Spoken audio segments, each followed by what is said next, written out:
Hello my dear learning companions, welcome to TSAT. My name is Raghavendra. ఇవాళ ఈ సెషన్లో మనం టెన్సెస్ అనేటటువంటి ఈ కాన్సెప్ట్ గురించి నేర్చుకోబోతున్నాం. జనరల్ ఇంగ్లీష్లో భాగంగా మనం టెన్సెస్ అనే ఈ కాన్సెప్ట్ గురించి నేర్చుకుందాం. అయితే ఎందుకు సార్ ఈ టెన్సెస్ అనేది ఇంత ఇంపార్టెంట్ ఇంగ్లీష్ గ్రామర్కి సంబంధించి? ప్రతి కాంపిటేటివ్ ఆస్పిరెంట్కి కూడా టెన్సెస్ అనే కాన్సెప్ట్ ఎంతో కొంత భయాన్ని మనలో క్రియేట్ చేస్తూ ఉంటుంది. సో ఒక విషయం నేను ఇక్కడ చెప్తున్నాను, ఈ టెన్సెస్ అనే కాన్సెప్ట్ ఎప్పుడైనా సరే గుర్తుపెట్టుకోండి. మన హ్యూమన్ బాడీకి హార్ట్ ఎంత ఇంపార్టెంటో, ఒక గుండె ఎంత ఇంపార్టెంటో, ఈ ఇంగ్లీష్ గ్రామర్ మొత్తానికి కూడా ఈ టెన్సెస్ అనే కాన్సెప్ట్ చాలా చాలా చాలా చాలా చాలా ఇంపార్టెంట్. ఈ ఒక్క టెన్సెస్ అనే కాన్సెప్ట్ నేర్చుకుంటే మీరు active voice and passive voice నేర్చుకుంటారు, plus direct and indirect speech నేర్చుకుంటారు. At the same time correction of సెంటెన్సెస్కి, ఎర్రర్ డిటెక్షన్స్కి కూడా ఈ ఒక్క కాన్సెప్ట్ నేర్చుకుంటే చాలు. మీరు టెన్సెస్ అనే ఈ ఒక్క కాన్సెప్ట్ని ఇప్పుడు నేను చెప్పబోయేటటువంటి మెథడ్స్ ద్వారా సింపుల్గా మీరు నేర్చుకున్నట్లయితే ఇక జీవితంలో మీరు టెన్సెస్ని మర్చిపోరు, and at the same time the బెస్ట్గా మీరు నేర్చుకుంటారని చెప్పేసి ఈ సెషన్ ద్వారా మీకు నేను చెప్పబోతున్నాను. అండ్ టెన్సెస్ని ఏ విధంగా నేర్చుకుంటే బాగుంటుంది, ఓన్లీ కాంపిటేటివ్ ఆస్పిరెంట్స్గానే కాకుండా రియల్ లైఫ్లో కూడా మనం ఇంగ్లీష్ని ఈ టెన్సెస్ని ఏ విధంగా యూజ్ చేస్తాము, అలా ప్రతి ఒక్క దాని గురించి మనం డీటెయిల్గా తెలుసుకుందాం. టెన్సెస్ అనే కాన్సెప్ట్ కంటే ముందు నేను వర్బ్ అనే కాన్సెప్ట్ గురించి చెప్తాను. వర్బ్ అంటే ఏంటి అంటే పని, యాక్షన్ అని చెప్తున్నాం. క్రియా రూపాన్ని తెలియజేసేదాన్ని మనం టెన్సెస్ అని అంటాం. గుర్తుపెట్టుకోండి సార్, టెన్సెస్ అంటే ఎగ్జామ్లో నాకు వస్తుంది కదా టెన్షన్, అదేనా సార్ అని మీరు అనుకోవచ్చు. సో టెన్స్ అంటే కాలము అని చెప్తాం. అయితే ఇక్కడ ఒక చిన్న విషయం చెప్తాను నేను టెన్సెస్ కంటే ముందు. ఇక్కడ ఒక సెంటెన్స్ మనం తీసుకున్నట్లయితే అందులో ఒకసారి చూడండి, ఐ యామ్ ఈటింగ్ బిర్యానీ అని ఉంది. ఇందులో యామ్ అనేది ఒక హెల్పింగ్ వర్బ్, ఈటింగ్ అనేదేమో వర్బ్ యొక్క 4వ రూపం అని చెప్పి చెప్తాము. దీన్నే ప్రజెంట్ ప్రోగ్రెసివ్ ఫామ్ అని, లేదా ప్రజెంట్ కంటిన్యూస్ టెన్స్ అని చెప్పి మనం ఫామ్ అని కూడా చెప్తూ ఉంటాం. ఇది మెయిన్ వర్బ్ అవుతుంది ఈటింగ్ అనేది. మరి ఇక్కడ ఉన్నటువంటి యామ్ ఏమవుతుంది సార్ అంటే ఇది హెల్పింగ్ వర్బ్ అవుతుంది. నెక్స్ట్ షీ ఈట్స్ బిర్యానీ అని ఉంది. ఇందులో కేవలం మెయిన్ వర్బ్ మాత్రమే ఉంది, ఈట్స్ అని ఉంది డైరెక్ట్గా. అలా కాకుండా షీ డస్ ఈట్ బిర్యానీ అని చెప్పి మనం రాయొచ్చు. ఏమైనా తప్పు ఉందా అందులో? లేదుగా. షీ డస్ ఈట్ బిర్యానీ అన్న ఒకటే, షీ ఈట్స్ బిర్యానీ అన్న కూడా ఒకటే. ఇక్కడ మాత్రం ఈట్ అనేదేమో మెయిన్ వర్బ్ అవుతుంది, డస్ అనేది ఎందుకు సార్ అంటే డూ ఫామ్ కాబట్టి ఇది హెల్పింగ్ వర్బ్ అవుతుంది. ఇక్కడ మెయిన్ వర్బ్, హెల్ప్ వర్బ్ గురించి మీరు తెలుసుకున్నారు కదా. మరి ఈ హెల్పింగ్ వర్బ్స్ మనకు టెన్సెస్ అనే కాన్సెప్ట్లో ఏ విధంగా ఉపయోగపడతాయి అనేది ఇప్పుడు మనం ఒక్కొక్క దాని గురించి తెలుసుకుందాం. ఇక మనం మెయిన్ టాపిక్ టెన్సెస్లోకి వెళ్ళిపోదాం. ఏంటి సార్ ఈ టెన్సెస్ అంటే? టెన్స్ అంటే అర్థం ఏంటి అని అంటే టైమ్ ఆఫ్ అన్ యాక్షన్, ఒక పని ఎప్పుడు జరిగిందో చెప్పేటటువంటి కాలము అని చెప్పి చెప్తున్నాం. దీన్నే మనం టెన్స్ అని చెప్పి చెప్తాం. టెన్స్ అంటే కాలము అని అర్థం. ఇది క్రియ యొక్క రూపం. సింపుల్గా చెప్పాలంటే వర్బ్ యొక్క రూపాన్నే మనం ఇక్కడ టెన్స్ అని చెప్పి చెప్తున్నాం. సింపుల్గా చెప్పాలంటే క్రియా రూపాన్ని తెలియజేసే దాన్నే మనము టెన్స్ అని చెప్పి చెప్తాం. గుర్తుపెట్టుకోండి, టెన్స్ అంటేనేమో కాలము, ఇది క్రియ యొక్క రూపాన్ని తెలియజేస్తుంది. సింపుల్గా చెప్పాలంటే క్రియా రూపాన్ని తెలియజేస్తుందని, వర్బ్ ఫార్మేషన్ గురించి చెప్పేదాన్ని మనం ఏమంటున్నాం సార్ అంటే టెన్స్ అని చెప్పేసి అంటున్నాం. ఇంగ్లీష్లో జనరల్గా 3 రకాలుగా టెన్సెస్ ఉన్నాయి. సింపుల్గా చెప్పాలంటే మనం అంటూ ఉంటాం నిన్న, నేడు, రేపు అని. నిన్న అంటే గతం, నేడు అంటే వర్ధమానం, రేపు అంటే భవిష్యత్తు అని చెప్తాం. సింపుల్గా ఇంగ్లీష్లో కూడా అవే ఉన్నాయి. ప్రజెంట్ టెన్స్ ప్రస్తుతం వర్ధమాన కాలము, పాస్ట్ టెన్స్ భూతకాలము గడిచిపోయినటువంటి కాలము, ఫ్యూచర్ టెన్స్ ఇది భవిష్యత్తు కాలము అని చెప్తున్నాం. సో సింపుల్గా దీన్ని మన కాంపిటేటివ్ ఆస్పిరెంట్స్కి తగ్గట్టుగా చెప్పుకోవాలంటే ఇన్ని రోజులు మీరు ఇంగ్లీష్లో తక్కువ మార్కులు వస్తున్నాయి, ఇంగ్లీష్లో తక్కువ మార్కులు రావడం వల్ల మేము ఇంగ్లీష్లో క్వాలిఫై అవ్వలేకపోతున్నాము, మంచి జాబ్ ఉద్యోగ అవకాశాన్ని కోల్పోతున్నాం అని చెప్పేసి మీరు మదన పడుతూ ఉన్నారు. అది మీ పాస్ట్ టెన్స్. ఇప్పుడు మీకు TSAT ద్వారా ఇంత చక్కటి విలువైనటువంటి కాన్సెప్ట్స్ని, క్లాసెస్ని మీరు వింటున్నారు. ఇది మీ ప్రజెంట్ టెన్స్. ఈ పాఠాలని విని వీటిని అర్థం చేసుకొని ప్రాక్టీస్ చేసి రేపు భవిష్యత్తులో మీరు పరీక్షల్లో ది బెస్ట్ మార్క్స్ తెచ్చుకొని మీరు కలలకన్నా ఉద్యోగాన్ని సాధిస్తారు. అది మీ ఫ్యూచర్ టెన్స్. సో నిన్న, నేడు, రేపు అనేటటువంటి కాన్సెప్ట్ని మనం present tense, past tense and future టెన్స్గా తెలుసుకుంటున్నాం. అయితే ఈ present tense, past tense, future టెన్స్ని మనం ఏం చేస్తాం సార్ అంటే మళ్ళీ వీటిని 4 సబ్ టెన్సెస్గా డివైడ్ చేస్తాం. ఒక్కొక్క దానికి కూడా మళ్ళీ 4 సబ్ టెన్సెస్ అనేవి ఉంటాయి. ఇలా మొత్తంగా మనము 12 రకాల సబ్ టెన్సెస్ నేర్చుకుంటాం.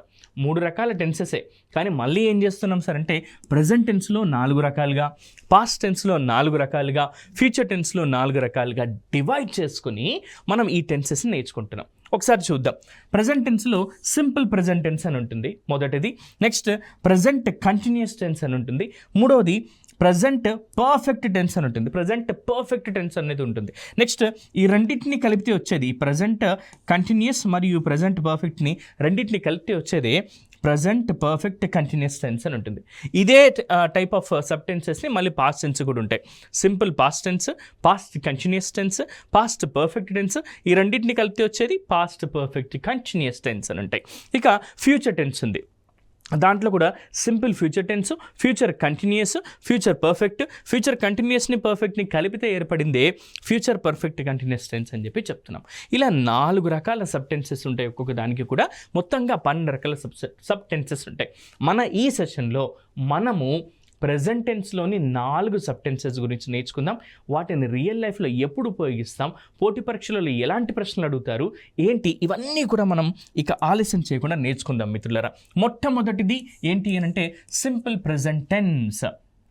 సింపుల్ ప్రెజెంట్ టెన్స్ని ఎప్పుడు ఉపయోగిస్తాం సార్ మనం అంటే అలవాటుగా చేసే పనులు, నిత్య సత్యాలు, రెగ్యులర్ యాక్షన్స్, సాధారణ పనులు ఏవైతే ఉంటాయో, సింపుల్గా చెప్పాలంటే habitual actions, daily routine works and universal facts గురించి చెప్పేటటువంటి టెన్స్ ఏదైనా ఉంది అని అంటే అదే మన సింపుల్ ప్రెజెంట్ టెన్స్ అని చెప్పి చెప్తాం. సింపుల్ ప్రెజెంట్ టెన్స్ని మనం ఎందుకు ఉపయోగిస్తున్నాం? అలవాటుగా చేసే పనులు, నిత్య సత్యాలు, రోజువారీ పనులను గురించి చెప్పేందుకు. అలాగే మీరు ఒక సినిమా చూశారు, సినిమా చూసిన తర్వాత ఆ సినిమా గురించి మీ ఫ్రెండ్స్కి నేరేట్ చేయడానికి కూడా మీరు ఎక్కువగా ఉపయోగించేటటువంటి టెన్స్ ఏది అని అంటే ఈ సింపుల్ ప్రెజెంట్ టెన్సే. ఫర్ ఎగ్జాంపుల్, హీరో వస్తాడు, హీరోయిన్ని కాపాడుతాడు, విలన్ని చంపేస్తాడు అని అంటారు. అప్పుడు ఆ టెన్స్లో మీరు ఉపయోగించేది hero enters and he saves heroine. ఇక్కడ అంతా కూడా ఏమి ఉపయోగిస్తాం సార్ మ్యాక్సిమం అని అంటే సింపుల్ ప్రెజెంట్ టెన్స్ని ఉపయోగిస్తాం. అంటే నేరేట్ చేయడానికి కూడా, స్టోరీస్ నేరేట్ చేయడానికి కూడా ఎక్కువగా మనం ఉపయోగించే టెన్స్ ఏంటి సార్ అని అంటే సింపుల్ ప్రెజెంట్ టెన్స్ని మనం ఉపయోగిస్తాం. సో దీని స్ట్రక్చర్ ఏంటి సార్ అంటే సబ్జెక్ట్ V1 ప్లస్ ఆబ్జెక్ట్ అని ఉంటుంది. ఇక్కడ ఇవి పనులను గురించి తెలియజేస్తున్నాయి. దేని గురించి తెలియజేస్తున్నాయి సార్? అలవాటుగా చేసే పనులు, నిత్య సత్యాలు, సాధారణ పనులు, రోజువారీ పనులు, ఇలా పనులను గురించి తెలియజేస్తుంది. కాబట్టి ప్రెజెంట్ టెన్స్ గురించి మాట్లాడుతున్నాం కాబట్టి ప్రెజెంట్ టెన్స్లో మనకు ఉండేటటువంటి డూ ఫార్మ్స్ అంటే డూ మరియు డస్ అనేవి ఇక్కడ మనకు ఉపయోగపడతాయి. అందుకే ఇక్కడ ఏం చేస్తున్నాం సార్ అంటే subject plus do or does plus V1 plus object అనేది దీని యొక్క స్ట్రక్చర్. సబ్జెక్ట్ ఏంటి సార్, ఆబ్జెక్ట్ ఏంటి సార్ అంటే మన గత సెషన్లో, ప్రీవియస్ సెషన్స్లలో సబ్జెక్ట్, ప్రెడికేట్, ఫ్రేజ్, క్లాజ్ గురించి నేర్చుకున్నాం మిత్రులారా. అది ఒకసారి రివైండ్ చేసుకున్నట్టయితే సరిపోతుంది. సబ్జెక్ట్ అంటేనేమో ఇక్కడ కర్త, ఎవరి గురించి అయితే మనం మాట్లాడుతున్నామో అది ఆయన కర్త సబ్జెక్ట్, అండ్ వర్క్ వచ్చేసి V1 యాక్షన్ అవుతుంది, అండ్ ఆబ్జెక్ట్ అనేది అంతా కూడా ఇక్కడ ఎక్స్ట్రా వర్డ్స్ కింద మనం తీసుకోవచ్చు. కొన్ని ఎగ్జాంపుల్స్ చూద్దాం. దీనికంటే ముందు ఈ subject do or does plus V1 plus ఆబ్జెక్ట్ను ఉపయోగించి కొన్ని సెంటెన్సెస్ చూద్దాం. ఐ సబ్జెక్ట్, ఇక్కడ స్పీక్ వర్బ్ యొక్క మొదటి రూపం, ఇంగ్లీష్ ఎవ్రీడే ఇదంతా కూడా ఆబ్జెక్ట్ అవుతుంది. Subject plus V1 plus object. I speak English everyday, ప్రతిరోజు నేను ఇంగ్లీష్ మాట్లాడతాను అని. నెక్స్ట్ రవి డ్రింక్స్ టీ, ఇక్కడ రవి అనేది సబ్జెక్ట్ అవుతుంది, వర్బ్ యొక్క మొదటి రూపం డ్రింక్స్ అనేది, నెక్స్ట్ టీ అనేది ఆబ్జెక్ట్ అవుతుంది. రవి డ్రింక్స్ టీ అనొచ్చు సార్. ఇక్కడ మీకు మనం డూ ఫార్మ్స్ అనే కాన్సెప్ట్ చెప్పుకున్నాం. డ్రింక్స్కి ఎలా రాసుకోవచ్చు? డజ్ డ్రింక్ అని రాయొచ్చు కదా. రవి సబ్జెక్ట్, డజ్ వచ్చింది ఇక్కడ, ప్లస్ V1 ప్లస్ ఆబ్జెక్ట్. ఇదే కదా మన స్ట్రక్చర్. ఆ విధంగానే రాసాం. రవి డస్ డ్రింక్ టీ అన్నా ఒకటే, రవి డ్రింక్స్ టీ అన్నా కూడా ఒకటే. సింపుల్గా హీ కుక్స్ బిర్యానీ అన్నా లేదా హీ డస్ కుక్ బిర్యానీ అన్నా కూడా ఒకటే. అతను బిర్యానీ వండుతాడు, రవి టీ తాగుతాడు. ఐ స్పీక్ ఇంగ్లీష్ ఎవ్రీడే, నేను ప్రతిరోజు ఇంగ్లీష్లో మాట్లాడతాను. దే ఈట్ రైస్ డైలీ, ప్రతిరోజు వాళ్ళు అన్నం తింటారు. We go to temple every Saturday, ప్రతి శనివారం మేము గుడికి వెళతాము. ఇవన్నీ కూడా డైలీ లైఫ్లో మనం చేసే పనులు, సాధారణ పనులు, యాక్షన్సే. కాబట్టి వీటిని మనము సింపుల్ ప్రెజెంట్ టెన్స్లో, ఏ టెన్స్లో రాస్తున్నాం సార్? సింపుల్ ప్రెజెంట్ టెన్స్లో చెప్తున్నాము. ఓకే, సో గుర్తుపెట్టుకోండి. దాంట్లో ఇక్కడ వరకు మనకు అందరూ కూడా టెన్సెస్ని కామన్గా నేర్చుకుంటారు. కానీ ఇప్పుడు మనం ఏం చేయాలి సార్ అంటే ఈ సింపుల్ ప్రెజెంట్ టెన్స్లో వచ్చినప్పుడు వర్బ్కి ఎప్పుడు ఈఎస్ఏ యాడ్ చేయాలి సార్, ఎప్పుడు ఈఎస్ఏ యాడ్ చేయాలి సార్, ఎప్పుడు ఐఈఎస్ యాడ్ చేయాలని మీరు కన్ఫ్యూజ్ అవుతూ ఉంటారు కదా. ఆ కన్ఫ్యూజన్ని దూరం చేయడానికి ఇప్పుడు మనం ఏం చేద్దామంటే, సబ్జెక్టులో ఒకవేళ హీ కానీ షీ కానీ ఇట్ కానీ సింగులర్ నౌన్స్ లేదా సింగులర్ సబ్జెక్ట్స్ ఉన్నప్పుడు మనం వర్బ్కి ఎస్ కానీ ఈఎస్ కానీ ఐఈఎస్ కానీ యాడ్ చేయాలి సార్, గుర్తుపెట్టుకోండి. జనరల్గా ఎస్ని అన్నింటికీ యాడ్ చేస్తూ ఉంటాం, కొన్నింటికి తప్ప. ఇక్కడ మరి ఈఎస్ని ఎప్పుడు యాడ్ చేయాలో తెలుసుకుందాం. ఇన్ కేస్ ఎప్పుడైనా ఒక వర్బ్ చివరన వర్బ్ అంటే ఈ మన first form of the verb చివరిలో సిహెచ్ కానీ ఎస్హెచ్ కానీ ఎస్ కానీ ఎస్ కానీ ఓ కానీ ఎక్స్ కానీ ఉన్నట్లయితే అప్పుడు మనము ఈఎస్ యాడ్ చేస్తాం వర్బ్కి, గుర్తుపెట్టుకోండి. వర్బ్ చివరిలో ఈఎస్ యాడ్ చేస్తాం. చూడండి ఇక్కడ మిస్ ఎస్ ఉంది, ఇక్కడ ఈఎస్ యాడ్ చేస్తే మిస్సెస్. మిస్ అంటే ఏంటి, మిస్ చేసుకోవడం అనే మీనింగ్. నెక్స్ట్ పుష్ అంటే తోయడం, పుషెస్ అవుతుంది. చివరిలో ఎస్హెచ్ వచ్చింది కదా సార్ మన రూల్ ప్రకారం. నెక్స్ట్ మిక్స్ కలపడము, మిక్సెస్ అని అంటాం. నెక్స్ట్ వాచ్ సిహెచ్ వచ్చింది. వాచ్ అంటే మనం అనుకోవచ్చు సార్ మనం పెట్టుకునే రిచ్ వాచెస్ సార్ అని, ఇది ఆ వాచ్ కాదు. వాచ్ అంటే చూడడం అని అర్థం, వాచెస్ అని చెప్పి చెప్తాం. గో చివరిన ఓ ఉంది కాబట్టి ఈఎస్ యాడ్ చేస్తాం, గోస్ అవుతుంది అది. ఇలా వర్బ్కు చివరిలో ఎస్ కానీ ఈఎస్ కానీ ఐఎస్ కానీ మనం యాడ్ చేయాల్సి ఉంటుంది. ఈ ఈఎస్ని ఎప్పుడు యాడ్ చేయాలి మనం సార్, వర్బ్ చివరిలో సిహెచ్ కానీ ఎస్హెచ్ కానీ ఎస్ కానీ ఎస్ఎస్ కానీ ఓ కానీ ఎక్స్ కానీ ఉంటే యాడ్ చేయాలి. అయితే ఒకవేళ వర్బ్ చివరిన వైతో ముగిస్తే, ఇన్ కేస్ వర్బ్ చివరిలో వై ఉంటే ఆ వైని తీసేసి ఏం చేయాలి సార్ అంటే మనము ఐఎస్ యాడ్ చేస్తే చాలు. స్టడీ చదువుట, స్టడీస్ అని చెప్పి అవుతుంది. అది సింపుల్, ఇంతే. We use present do forms for this tense అని చెప్పి చెప్తున్నాం. ఇందాక చెప్తున్నాం కదా ఏ టెన్స్ను ఉపయోగిస్తున్నాం సార్, బీ ఫార్మ్స్ను ఉపయోగిస్తున్నాం అంటే డూ మరియు డజ్లని ఇక్కడ మనం ఉపయోగిస్తున్నాం. కొన్ని ఎగ్జాంపుల్ చూద్దాం ఇందులోనే. అయితే ఎప్పుడైనా సరే మిత్రులు, ఇప్పుడు నేను చెప్పబోయేటటువంటి ఈ స్టాండర్డ్ ఫార్మాట్ని గుర్తుపెట్టుకొని, సార్ ఇంగ్లీష్లో నాకు మంచి మార్కులు రావాలి సార్, ఇంగ్లీష్లో నాకు మంచి మార్కులు ఖచ్చితంగా రావాలి, అలాగే నేను ఇంగ్లీష్లో అనర్గళంగా మాట్లాడగలగాలి, రాయగలగాలి, గ్రామాటికల్ ఎర్రర్స్ లేకుండా ది బెస్ట్గా నేను నేర్చుకోవాలి అనుకున్నట్లయితే ఇది ఒక్క ఫార్మాట్ మీరు ఉపయోగించండి. ఇక్కడ కేవలం నేను ఒక సబ్జెక్ట్ను మాత్రమే తీసుకుంటూ చేస్తున్నాను. ఇలా మీరేం చేయండి సార్ అంటే I, you, we, they, he, she, it, ఒక సింగులర్ నౌన్ ఒక ప్లూరల్ నౌన్స్ని కూడా తీసుకొని ఇలా 9 రకాల సబ్జెక్టివ్ ప్రొనౌన్స్ని తీసుకొని ఈ విధంగా 4 రకాలుగా చేంజెస్ చేస్తూ ప్రతి సబ్టెన్స్కి 36 సెంటెన్సెస్ని ఫ్రేమ్ చేస్తూ నేర్చుకోండి. ఇక జీవితంలో మీరు ఇంగ్లీష్లో పొరపాటు చేయమన్నా కూడా చెయ్యరు. టెన్సెస్ అనే కాన్సెప్ట్ని మీరు ఈజీగా నేర్చుకుంటారు.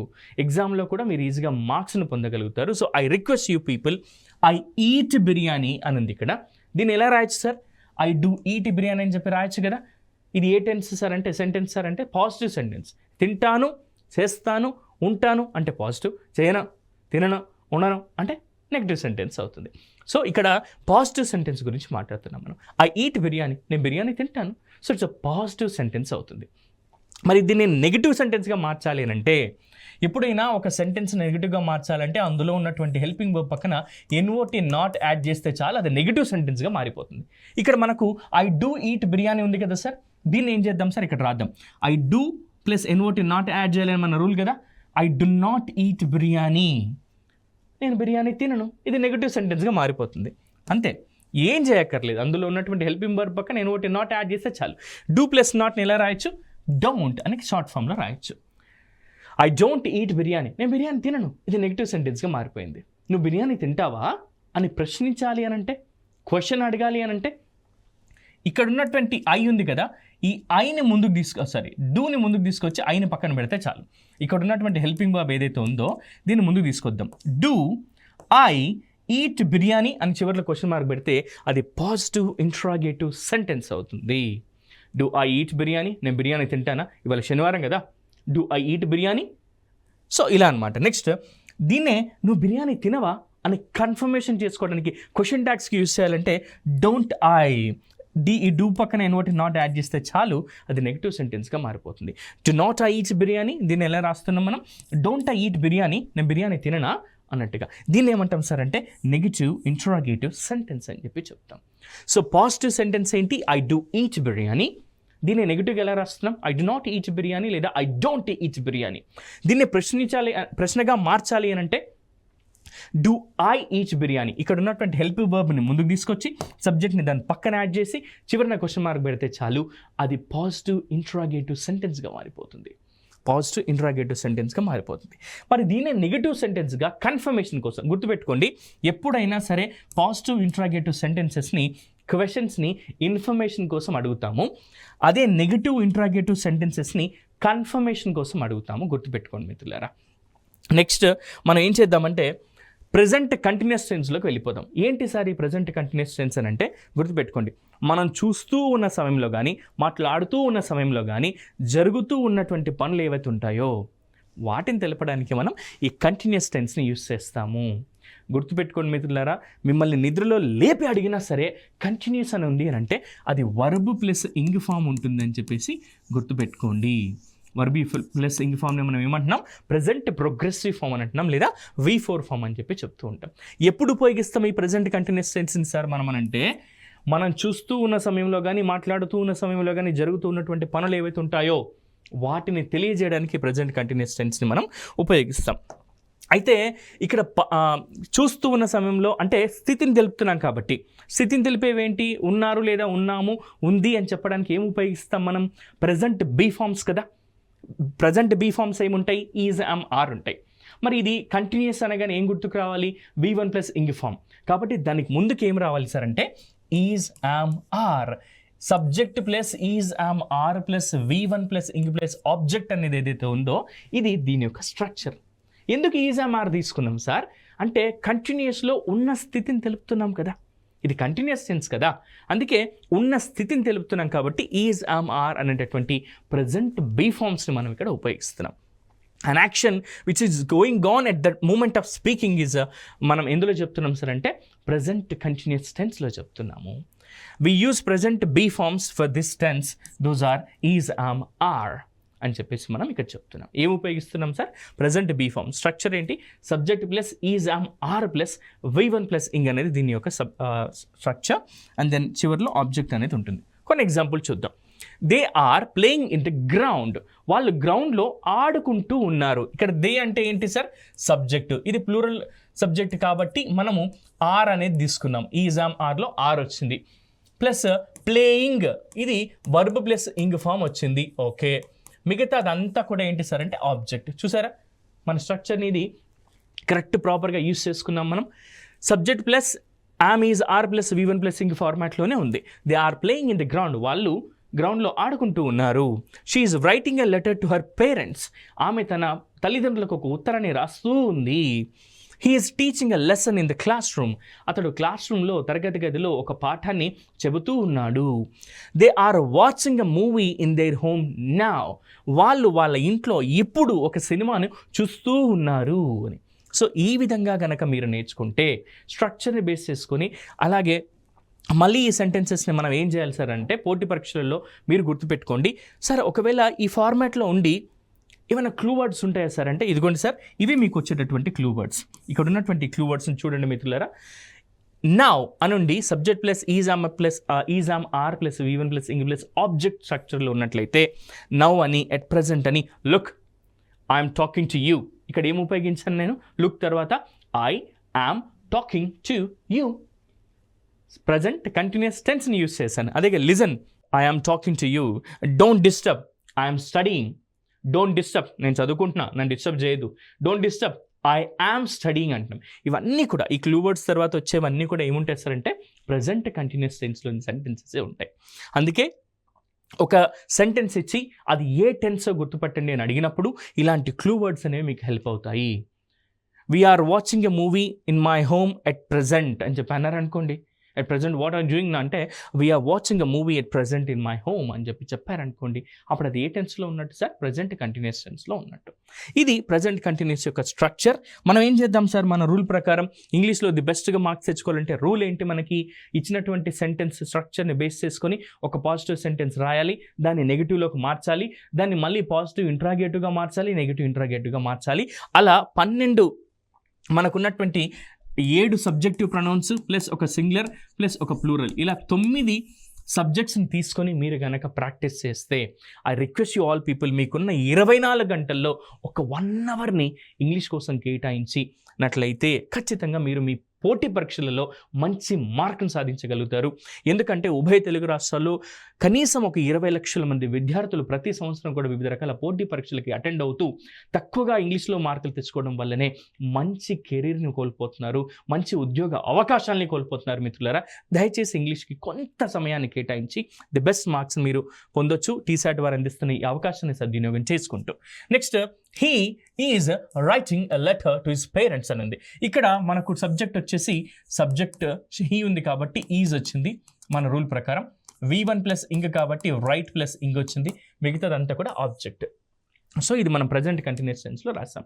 He's writing a letter to his parents. అతడు తన తల్లిదండ్రులకు ఒక ఉత్తరాన్ని రాస్తున్నాడు. రాయట్లేదు అంటే ఏం చేస్తాం?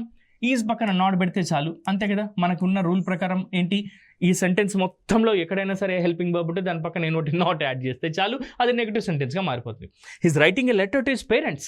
అతడు తన తల్లిదండ్రులకు ఒక ఉత్తరాన్ని రాస్తున్నాడు. రాయట్లేదు అంటే he's not writing a letter to his parents అని చెప్పి రాస్తే సరిపోతుంది. దీన్నే మనం షార్ట్ ఫామ్లో ఏం రాయొచ్చు, he isn't writing a letter to his parents. అతడు తన స్నేహితులకు తన తల్లిదండ్రులకు ఒక ఉత్తరాన్ని రాయట్లేదు అని. దీన్నే క్వశ్చన్గా మార్చాలంటే, అతడు తన తల్లిదండ్రులకు ఒక ఉత్తరాన్ని రాస్తున్నాడా అని క్వశ్చన్ చేయాలంటే ఈ ఈజ్ని ముందుకు తీసుకొస్తే చాలు. ఇక్కడ ఉన్నటువంటి సబ్జెక్ట్ హీ ఏదైతే ఉందో దాని పక్కన పెట్టేసి చివరికి ఒక క్వశ్చన్ మార్క్ పెడితే చాలు, అది పాజిటివ్ ఇంట్రాగేటివ్ సెంటెన్స్గా మారిపోతుంది. Is he writing a letter to his parents. అతడు తన తల్లిదండ్రులకు ఒక ఉత్తరాన్ని రాస్తూ ఉన్నాడా అన్నట్టుగా. దీన్నే నెగిటివ్ ఇంట్రాగేటివ్గా మార్చాలంటే, రాయడం లేదా అని కన్ఫర్మేషన్ చేసుకోవాలి అని అంటే, is not he writing a letter to his parents, లేదా isn't he writing a letter to his parents. అతడు తన తల్లిదండ్రులకు ఉత్తరాన్ని రాయడం లేదా, you are getting a confirmation by asking this negative interrogative sentence. To get some information you should use positive interrogative sentence. To get the confirmation you should use negative interrogative sentence. మిత్రులారా, మనకు సమాచారం కావాలి అని అంటే positive interrogative సెంటెన్స్ని మనం అడగాల్సి ఉంటుంది information కోసం. Confirmation కోసం అయితే నెగిటివ్ ఇంట్రాగేటివ్ సెంటెన్స్ని యూజ్ చేస్తే చాలు. ఇది ప్రజెంట్ కంటిన్యూస్ టెన్స్లో సెంటెన్సెస్ని చేంజ్ చేసే విధానం. నెక్స్ట్ మనము ప్రజెంట్ పర్ఫెక్ట్ టెన్స్లోకి వెళ్ళిపోదాం. ఏంటి సార్ ఈ ప్రజెంట్ పర్ఫెక్ట్ టెన్స్ అని అంటే, కొంతసేపటి క్రితం కానీ కొంతకాలం క్రితం కానీ ప్రారంభించి పూర్తి చేయబడినటువంటి పనులు ఏవైతే ఉంటాయో అలాంటి వాటిని చెప్పడానికి ఈ ప్రజెంట్ పర్ఫెక్ట్ టెన్స్ని మనం యూస్ చేస్తాం. మిత్రులారా, గుర్తుపెట్టుకోండి, కొంతసేపటి క్రితం కానీ కొంతకాలం క్రితం కానీ జరిగిపోయినటువంటి, అంటే ప్రారంభించి జరిగిపోయినటువంటి ఏవైతే పనులు ఉంటాయో, పూర్తి చేయబడినటువంటి పనులు ఉంటాయో వాటిని తెలియజేయడానికి మనం ప్రజెంట్ పర్ఫెక్ట్ టెన్స్ని ఉపయోగిస్తున్నాం. ఇక్కడ ఒక పదం చూడండి, పర్ఫెక్ట్ అని ఉంది. ఏదైనా సరే ఒకటి పర్ఫెక్ట్ అంటే ఏమని చెప్తాం మనం? కంప్లీట్గా పూర్తయింది అని అంటాం. మన వర్బ్ ఫామ్స్లలో ఎప్పుడు మనం పర్ఫెక్ట్గా ఒక పని అయిందని చెప్పడానికి ఏ వర్బ్ ఫామ్ని యూస్ చేస్తాం సార్ అంటే, గుర్తుపెట్టుకోండి, వర్బ్ యొక్క 3వ రూపాన్ని ఉపయోగిస్తాం, పాస్ట్ పార్టిసిపల్ ఫామ్ని ఉపయోగిస్తాం. మరి దీని స్ట్రక్చర్లో ఏముంటుంది సార్ అంటే, సబ్జెక్ట్ ప్లస్, ఇక్కడ గుర్తుపెట్టుకోండి, కొంతసేపటి క్రితం కానీ కొంతకాలం క్రితం కానీ ప్రారంభించి పూర్తి చేయబడినటువంటి పనులు, అంటే ఆ పనిని మనం కలిగి ఉంటాం కదా. కలిగి ఉండుట అంటే ఏ హెల్పింగ్ వర్బ్స్ ఉపయోగపడాలి మనకి? హ్యావ్ మరియు హ్యాజ్ ప్రజెంట్ టెన్స్లో. కాబట్టే ఇక్కడ ఈ హెల్పింగ్ వర్బ్స్ అనేవి ఉపయోగపడ్డాయి. సార్ స్ట్రక్చర్ అదే ఉంటుంది, జస్ట్ మారుతున్నాయి, హెల్పింగ్ వర్బ్స్ మారుతున్నాయి, మెయిన్ వర్బ్స్ మారుతున్నాయి. గుర్తుపెట్టుకోండి, టెన్సెస్ అంటేనే helping verbs and main verbs యొక్క చేంజెస్ ఉంటాయి అనేది గుర్తుపెట్టుకోండి. వర్బ్ ఫార్మ్స్ చేంజ్ అవుతూ ఉంటాయి అంతే, స్ట్రక్చర్స్ జస్ట్ అలాగే ఉంటాయి. Subject plus have or has plus V3 plus object అనేది ఈ ప్రజెంట్ పర్ఫెక్ట్ టెన్స్ యొక్క స్ట్రక్చర్. ఒక పని చేద్దాం సార్, మనం ఏం చేద్దామంటే దీని కొన్ని ఎగ్జాంపుల్ తీసుకొని వాటి గురించి తెలుసుకుందాం. మళ్ళీ ఒకసారి యూసేజ్ గురించి తెలుసుకుందాం. An action which has just completed, an action which completed in the past but its time is not given, not known or not important, such type of sentences we call as a present perfect tense అని చెప్పి చెప్తాం. ఒక పని జరిగింది కానీ దాని సమయం తెలియదు లేదా ఇవ్వలేదు, అంత ముఖ్యం కాదు, అలాంటి వాటికి మనం ఈ ప్రజెంట్ పర్ఫెక్ట్ టెన్స్లో చెప్తాము. గుర్తుపెట్టుకోండి, we use present have forms, what are they, have and హ్యాజ్లని మనం ఉపయోగిస్తాము. ఈ టెన్స్కి మనం వీటిని ఉపయోగిస్తాం. కొన్ని ఎగ్జాంపుల్ చూద్దాం. I have seen you somewhere before. చాలామంది అబ్బాయిలు అమ్మాయిల దగ్గరికి వెళ్ళినప్పుడు అంటూ ఉంటారు, నేను ఎక్కడో చూశాను, నేను I have seen you somewhere before అంటూ ఉంటారు. ఏమంటుంటారు? I have seen you somewhere before. ఒకసారి స్ట్రక్చర్ చూద్దాం. ఐ వచ్చినప్పుడు హ్యావ్ రావాలి, దట్స్ ద రూల్, కాబట్టి మనకు వచ్చేసింది. ఇక్కడ వర్బ్ యొక్క మూడో రూపం వచ్చింది, గుర్తుపెట్టుకోండి. సి వర్బ్ యొక్క మొదటి రూపం, సా వర్బ్ యొక్క రెండవ రూపం, సీన్ వర్బ్ యొక్క మూడో రూపం. I have seen you somewhere before, ఇంతకు ముందు ఎక్కడో నిన్ను నేను చూశాను అని దీని అర్థం. అలాగే షీ వచ్చినప్పుడు హ్యాజ్ రావాలి, కాబట్టి ఫర్గాటెన్ వర్బ్ యొక్క మూడో రూపం వచ్చింది ఇక్కడ. She has forgotten her files just now, ఇప్పుడే ఆమె తన ఫైల్స్ని మర్చిపోయి వెళ్ళిపోయింది అన్నట్టుగా.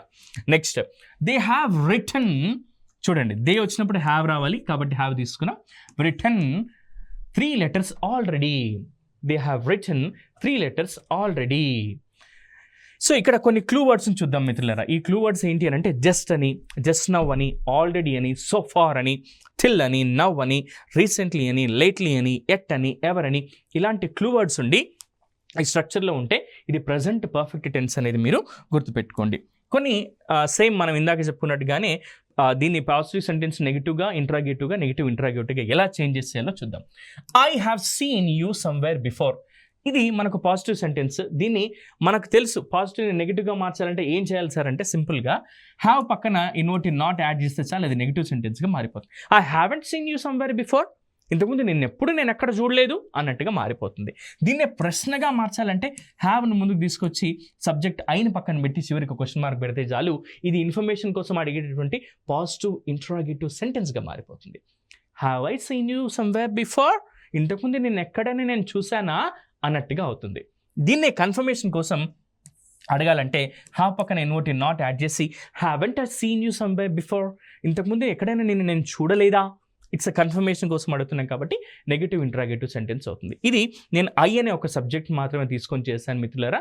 మీరు you, we, they, he, she, it, అలాగే సింగులర్ ప్లూరల్ సబ్జెక్ట్స్ని తీసుకొని ఈ విధంగా కనుక 4 రకాలుగా ట్రాన్స్ఫార్మ్ చేస్తూ కనుక మీరు నేర్చుకున్నట్లయితే ఇంగ్లీష్లో మీరు ఎప్పుడైనా సరే ఫ్లూయెంట్గా, ప్రొఫిషియెంట్గా రాయగలరు, మాట్లాడగలుగుతారు. ఇక ఎలాంటి ఆలస్యం చేయకుండా మన ఈ ప్రజెంట్ టెన్స్లో చివరి సబ్ టెన్స్ ఏంటి సార్ అంటే ప్రజెంట్ పర్ఫెక్ట్ కంటిన్యూస్ టెన్స్ అని చెప్పి చెప్తున్నాం.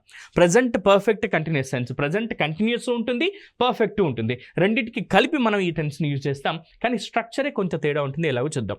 గతంలో ఎప్పుడో మొదలై ఇప్పటి వరకు జరిగి ఇక ముందు కూడా జరగడానికి అవకాశం ఉన్నటువంటి పనులు తెలియజేయడానికి మనం ఈ టెన్స్ను ఉపయోగిస్తాం. అదే ప్రజెంట్ పర్ఫెక్ట్ కంటిన్యూస్ టెన్స్ అని చెప్పి చెప్తాం. దీని స్ట్రక్చర్ ఒకసారి మనం చూద్దాం. దీని స్ట్రక్చర్ వచ్చేసి పర్ఫెక్ట్లో నుంచి హ్యావ్, హ్యాస్ తీసుకున్నాం. అలాగే కంటిన్యూస్లో నుంచి V1 ప్లస్ ఇంగ్ తీసుకున్నాం. ఈ రెండింటినీ కలపడానికి బీన్ అనే పదాన్ని తీసుకుంటాం మనం. Subject plus have or has plus been plus V1 plus ing plus object ఉంటే దీన్ని ఏమంటాం సార్ అంటే మనము ప్రజెంట్ పర్ఫెక్ట్ కంటిన్యూస్ టెన్స్ అని చెప్పి చెప్తాము. An action which started at some time in the past and has been in progress in present, దీన్ని మనము ప్రజెంట్ పర్ఫెక్ట్ కంటిన్యూస్ టెన్స్లో ఉంది అని చెప్తాం. కొన్ని ఎగ్జాంపుల్ చూద్దాం. We have been living in Canada for the past 5 years, గత 5 సంవత్సరాల నుంచి మేము కెనడాలో నివసిస్తూ ఉన్నాము అని. అంటే 5 సంవత్సరాల క్రితం వెళ్ళారు, ఇప్పుడు కూడా నివసిస్తూనే ఉన్నారు, ఇక ముందు కూడా నివసించడానికి అవకాశం ఉంటుంది కాబట్టి వీటిని ప్రజెంట్ పర్ఫెక్ట్ కంటిన్యూస్ టెన్స్లో చెప్తున్నాం. I have been writing articles on different topics since morning, ఇవాళ ఉదయం నుంచి నేను వివిధ అంశాల మీద ఆర్టికల్స్ని రాస్తూ ఉన్నాను అని చెప్పేసి దీని అర్థం. అయితే ఇప్పుడు సేమ్ మనం స్ట్రక్చర్ని చేంజ్ చేసుకుంటూ చేద్దాం. He has been studying in the library for 3 hours, అక్కడేమో సిన్స్ మార్నింగ్ అన్నాము ఎందుకంటే ఇది పాయింట్ ఆఫ్ టైం కాబట్టి, ఇది ఫర్ 3 hours అంటున్నాం, ఇది పీరియడ్ ఆఫ్ టైం కాబట్టి. Next he has been studying in the library for 3 hours అంటే గత 3 గంటలుగా అతడు లైబ్రరీలో చదువుతూ ఉన్నాడు అని.